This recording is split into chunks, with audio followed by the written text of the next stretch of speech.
ഗൗതം, മറ്റൊരു സുപ്രധാനമായ കാര്യമുണ്ട്. അതായത് US പ്രസിഡന്റ് ഡൊണാൾഡ് ട്രംപ് ഈ ഒരു വിഷയത്തിൽ പ്രതികരിച്ചിട്ടുണ്ട് എന്നൊരു വിവരം കൂടി വരുന്നുണ്ട്.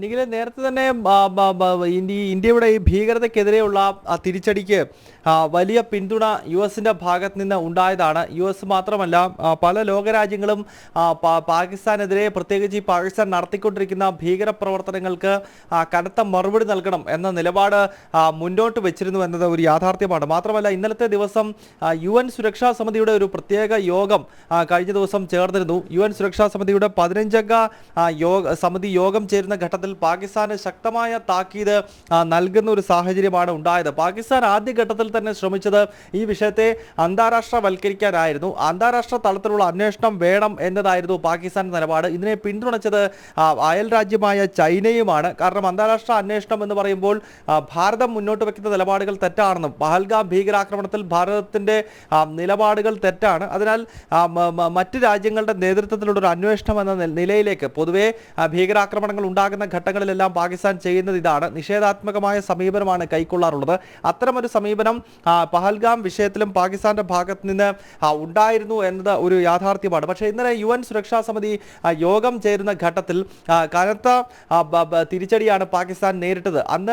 ഇന്നലെ UN സുരക്ഷാ സമിതി യോഗത്തിൽ അംഗരാജ്യങ്ങൾ പറഞ്ഞ കാര്യങ്ങൾ നമ്മൾ ഈ ഘട്ടത്തിൽ എടുത്തു നോക്കേണ്ടതുണ്ട്. അതായത് ഒന്ന്, മതം ചോദിച്ചുകൊണ്ടുള്ള ഭീകരാക്രമണമാണ് പഹൽഗാമിൽ നടന്നത് എന്നത് സംബന്ധിച്ചുള്ളൊരു പരാമർശം അംഗരാജ്യങ്ങളുടെ ഭാഗത്ത് നിന്ന് ഉണ്ടായി എന്നത് ഈ ഘട്ടത്തിൽ നമ്മൾ ഓർക്കണം. അതോടൊപ്പം തന്നെ പാകിസ്ഥാൻ ഈ മേഖലയിൽ അടുത്തിടെ നടത്തിയിട്ടുള്ള മിസൈൽ ആക്രമണങ്ങൾ തെറ്റായ സന്ദേശം നൽകും എന്നത് സംബന്ധിച്ചുള്ള പ്രതികരണം ഈ അംഗരാജ്യങ്ങളുടെ ഭാഗത്ത് നിന്നുണ്ടായി. അങ്ങനെ ഇന്നലത്തെ ദിവസം UN സുരക്ഷാ സമിതിയിലും പാകിസ്ഥാന് വലിയ ക്ഷീണമാണ് ഏറ്റത്. അതിനുശേഷം പല ലോകരാജ്യങ്ങളുടെ പ്രതികരണം നമുക്കറിയാം. റഷ്യൻ പ്രസിഡന്റ് വ്ളാഡിമിർ പുടിൻ കഴിഞ്ഞ ദിവസം പ്രധാനമന്ത്രി നരേന്ദ്രമോദിയുമായി ടെലിഫോണിൽ സംസാരിക്കുകയും ഈ ഭീകരവാദത്തിനെതിരായ പോരാട്ടത്തിൽ വലിയ പിന്തുണ നൽകുകയും ചെയ്തിരുന്നു.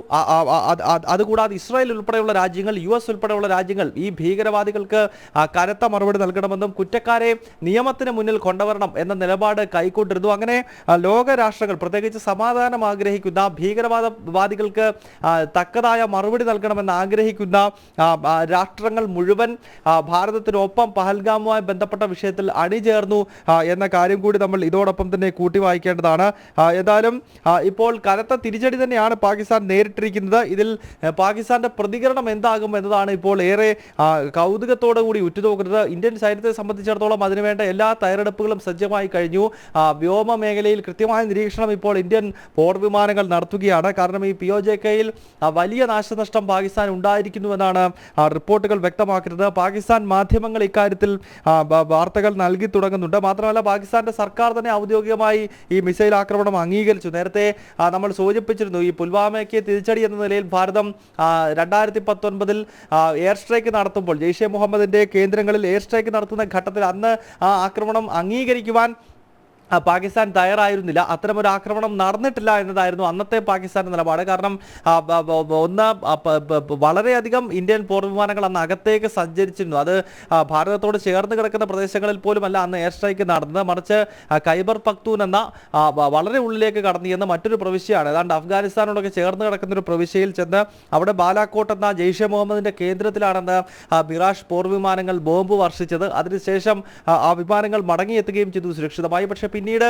പാകിസ്ഥാൻ പോർവിമാനങ്ങളെ പ്രതിരോധിക്കുന്ന ഘട്ടത്തിൽ അഭിനന്ദൻ വർത്തമാൻ എന്ന നമ്മുടെ ഒരു എയർഫോഴ്സ് ഉദ്യോഗസ്ഥൻ അവരുടെ കയ്യിൽപ്പെടുകയും പിന്നീട് ഭാരതം നടത്തിയ നയതന്ത്ര നീക്കത്തിലൂടെ ഒരു പോറൽ പോലും ഏൽക്കാതെ ആ സൈനിക ഉദ്യോഗസ്ഥരെ നമുക്ക് തിരിച്ചു കിട്ടി. അന്ന് പഞ്ചാബിലെ വാഗ അതിർത്തിയിലൂടെ അദ്ദേഹത്തെ പാകിസ്ഥാൻ ഔദ്യോഗികമായി തന്നെ നമ്മുടെ രാഷ്ട്രത്തിന് കൈമാറിയതൊക്കെ നമ്മൾ ആ ഘട്ടത്തിൽ ഓർമ്മിക്കുന്നു. അതെല്ലാം 5 വർഷങ്ങൾക്ക് മുമ്പ് നടന്നതാണെങ്കിൽ അതിനേക്കാട്ടിൽ ഭീകരമായ ഒരു അന്തരീക്ഷം രൂപപ്പെടുന്ന ഒന്നാണ് പഹൽഗാമിന് ശേഷം രൂപപ്പെട്ടിരിക്കുന്ന സാഹചര്യം എന്ന കാര്യത്തിൽ സംശയമില്ല. കാരണം പഹൽഗാമിൽ 26 പൗരന്മാരെ കൊലപ്പെടുത്തിയതിലൂടെ സൈന്യം വലിയ തിരിച്ചടിക്ക് ഒരുങ്ങുന്നു എന്ന് കേന്ദ്ര സർക്കാർ തന്നെ വ്യക്തമാക്കിയതാണ്. കാരണം കേന്ദ്ര മന്ത്രിസഭയുടെ സുരക്ഷാകാര്യ സമിതി യോഗം ചേർന്ന് ഏതാനും ദിവസങ്ങൾക്ക് മുൻപാണ് ഇത്തരത്തിൽ ഈ സൈന്യത്തിന് പൂർണ്ണമായ സ്വാതന്ത്ര്യം നമ്മുടെ പ്രധാനമന്ത്രി നരേന്ദ്രമോദി നൽകിയത്.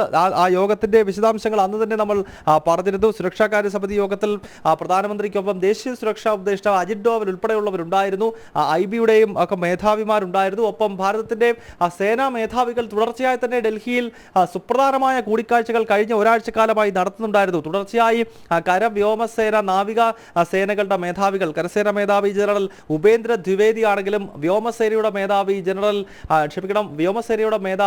Air chief marshal AP Singh ആണെങ്കിലും നാവികസേനയുടെ മേധാവി അഡ്മിറൽ ദിനേശ് ത്രിപാഠി ആണെങ്കിലും ഇവരെല്ലാം തുടർച്ചയായി പ്രതിരോധ മന്ത്രി രാജ്നാഥ് സിംഗുമായും പ്രധാനമന്ത്രി നരേന്ദ്രമോദിയുമായി കൂടിക്കാഴ്ച നടത്തുന്നുണ്ടായിരുന്നു. കാരണം ഈ തിരിച്ചടി സംബന്ധിച്ചുള്ള കൃത്യമായ സന്ദേശങ്ങൾ, എന്തൊക്കെ പ്ലാനിങ്ങുകൾ നടക്കുന്നു, ശത്രുവിനെ എവിടെയാണ് പ്രഹരമേൽപ്പിക്കാൻ പോകുന്നത്, ശത്രു പ്രതീക്ഷിക്കാത്ത ഏതൊക്കെ സ്ഥലങ്ങളിലേക്കാണ് നമ്മൾ മിസൈൽ വർഷം നടത്താൻ പോകുന്നത്, ഇതൊക്കെ സംബന്ധിച്ചുള്ള കൃത്യമായ നിർദ്ദേശങ്ങൾ പ്രധാനമന്ത്രിക്ക് PMOയ്ക്ക് നൽകുന്നതിന് വേണ്ടിയാണ് ഈ കൂടിക്കാഴ്ചകൾ കഴിഞ്ഞ കുറച്ച് ദിവസങ്ങളായി രാജ്യതലസ്ഥാനത്ത് നടന്നിരുന്നത് എന്ന കാര്യത്തിൽ യാതൊരു സംശയവുമില്ല. അതിൽ ഇന്നലത്തെ പകൽ ദിവസവും വളരെ നിർണായകമായ ഒരു ചർച്ച നടന്നത് ഇന്നലെ ദേശീയ സുരക്ഷാ ഉപദേഷ്ടാവ് അജിത് ഡോവൽ പ്രധാനമന്ത്രി നരേന്ദ്രമോദിയുമായി 7 ലോ കല്യാൺ മാർഗിൽ നടത്തിയ കൂടിക്കാഴ്ച. അതായത് ഈ നടത്താൻ പോകുന്ന പ്രത്യാക്രമണത്തിന്റെ മുഴുവൻ പദ്ധതികളും തയ്യാറാക്കിയതിനു ശേഷം ഇന്നത്തെ അർദ്ധരാത്രിയിൽ പാകിസ്ഥാനിലെ ജിഹാദി സ്കൂളുകൾ തകർത്തെറിയും എന്ന രീതിയിലുള്ള കൃത്യമായ ധാരണ പ്രധാനമന്ത്രി നരേന്ദ്രമോദിക്ക് നൽകാൻ വേണ്ടിയാണ് ദേശീയ സുരക്ഷാ ഉപദേഷ്ടാവ് അജിത് ഡോവൽ ഇന്നലെ പകൽ സമയത്ത് പ്രധാനമന്ത്രിയെ ഡൽഹിയിൽ കണ്ടത് എന്ന കാര്യത്തിൽ ഇനിയും നമുക്ക് ഒരു സംശയത്തിൻ്റെ ആവശ്യമില്ല. കാരണം അതൊക്കെ വളരെ സീക്രട്ട് ആയിട്ടുള്ള അല്ലെങ്കിൽ അത്രത്തോളം രഹസ്യ സ്വഭാവമുള്ള കൂടിക്കാഴ്ചകളാണ്. അതിൻ്റെ എല്ലാ വാർത്തകളോ മാധ്യമങ്ങൾക്ക് നൽകുന്ന ഒരു ശൈലിയില്ല. പക്ഷേ നമുക്ക് ഇനിയും അതിനകത്തൊരു സംശയം വേണ്ട.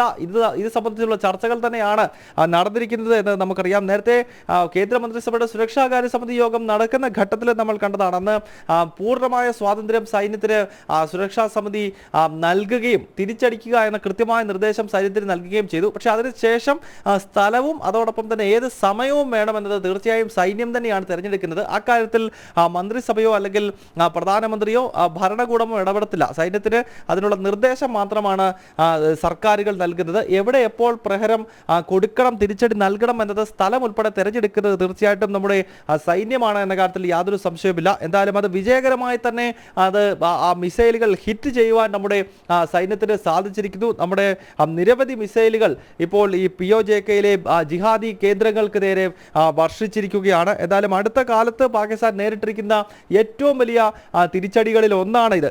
പ്രത്യേകിച്ച് ഭാരതത്തിൽ നിന്നും ഉണ്ടായിരിക്കുന്ന ഏറ്റവും വലിയ സൈനിക നീക്കങ്ങളിൽ ഒന്നായി ഇതിനെ നമുക്ക് വിശേഷിപ്പിക്കാം. നമുക്കറിയാം, മുൻപ് ഈ സർക്കാർ അധികാരത്തിലേറിയതിനു ശേഷം POJK ഗൗതം ഒരു നിമിഷം ഒന്ന് തുടരുക. ഇപ്പോൾ നമുക്ക് US പ്രസിഡന്റ് ഡൊണാൾഡ് ട്രംപിന്റെ ഈ വിഷയവുമായി ബന്ധപ്പെട്ട പ്രതികരണം വന്നിട്ടുണ്ട്, അത് കേൾക്കാം. No, it's a shame. We just heard about it just as we were walking in the doors of the Oval. Just heard about it. I guess people knew something was going to happen based on a little bit of the past. They've been fighting for a long time. You know, they've been fighting for many, many decades and centuries, actually, if you really think about it. No, I just hope it ends very quickly. Gautam തുടരുക.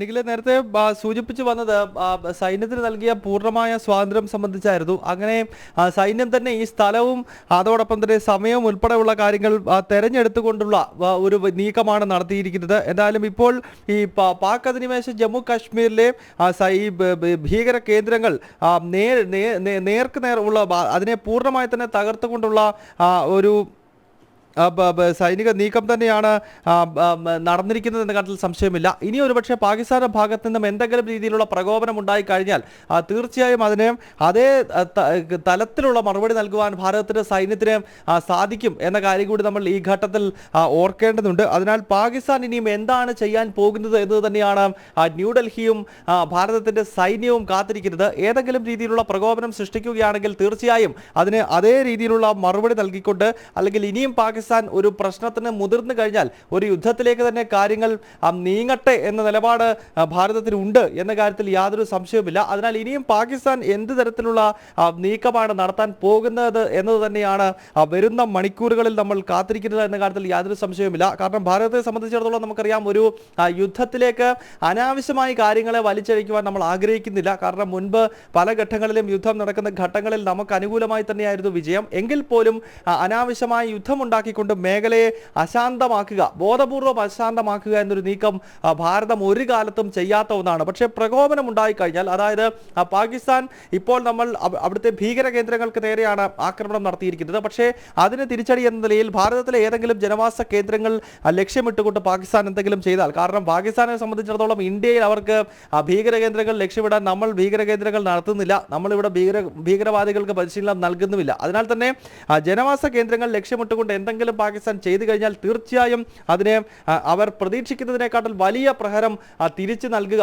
എന്ന plan കൂടി കൃത്യമായി set ചെയ്തുകൊണ്ടാണ് ഇപ്പോൾ ഈ missile വർഷം പാക് അധിനിവേശ ജമ്മു കാശ്മീരിൽ ഭാരതം നടത്തിയിരിക്കുന്നത് എന്ന കാര്യത്തിൽ യാതൊരു സംശയവുമില്ല. ഇപ്പോൾ പാകിസ്ഥാനിലെ മാധ്യമങ്ങളെല്ലാം ഇത് റിപ്പോർട്ട് ചെയ്ത് കഴിഞ്ഞിരിക്കുന്നു. പാകിസ്ഥാനിലെ ഡോൺ ഉൾപ്പെടെയുള്ള മാധ്യമങ്ങൾ, നമുക്കറിയാം അവിടുത്തെ ഏറ്റവും പ്രധാനപ്പെട്ട മാധ്യമമാണ് ഡോൺ. അവരിപ്പോൾ പറഞ്ഞിരിക്കുന്നത് ലേറ്റ് നൈറ്റിൽ 5 സ്ഥലങ്ങളെന്നാണ് ഈ ഡോൺ പത്രം പറഞ്ഞത്. പക്ഷേ 9 സ്ഥലങ്ങളിൽ നമ്മൾ സ്ട്രൈക്ക് ചെയ്തിട്ടുണ്ട്. അതിൻ്റെ തെളിവുകൾ ഉൾപ്പെടെ അതിൻ്റെ വീഡിയോ ദൃശ്യങ്ങൾ ഉൾപ്പെടെ വരുന്നു. ഇപ്പോൾ പാകിസ്ഥാനിലെ മാധ്യമങ്ങൾ പറയുന്നത് കനത്ത ആക്രമണം ഇന്ത്യ നടത്തിയിരിക്കുന്നു എന്നതാണ്. 2 ഇന്ത്യൻ ജെറ്റുകൾ കടന്നു വന്ന് ഒരു വ്യോമാക്രമണം എന്ന നിലയിൽ കൂടി അവർ പറയുന്നുണ്ട്.